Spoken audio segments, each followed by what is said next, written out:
नमस्कार मित्रांनो, शेतकरी ब्लॉगमध्ये आपलं स्वागत आहे. तर पाहू शकतो मी आपल्या या कांदा रोप आहे मित्रांनो. आपण नंतर टाकलेला कांदा रोप पाहू इथं. त्याला आपण तणनाशक फवारणी दिलेली आहे, म्हणून आता तण वगैरे होतं ते सगळे जळून गेले मित्रांनो. आपण त्याला जर आज पाणी भरतो, पाहू शकतो मी पाणी भरायचं काम चालू आहे मित्रांनो. आणि तिकडं मोटर चालू आहे.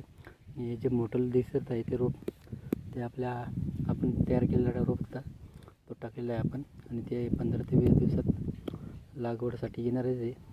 म्हणून आपण सध्या इतर कामं जे आहेत ते आपण घेतो आहे, जेणेकरून आपली कांदा लागवडीसाठी आपण लवकर तयार करू. आणि ही त्याला पाणी द्यावं लागतं कांदा रोपाला, जेणेकरून त्या तणनाशक फवारणी दिल्यानंतर त्याच्यावर जेवढं पाणी दिलं जातं लवकर म्हणजे 2-3 दिवसानंतर लगेच पाणी दिलं का तर तणनाशक हे तुम्ही फवारणीसाठी खूप उपयोगी असतो, म्हणून पाणी द्यावं लागतं मित्रांनो. व्हिडिओ आवडला तर लाईक, शेअर, कमेंट करा आणि चॅनल सबस्क्राईब करा. जय जवान जय किसान.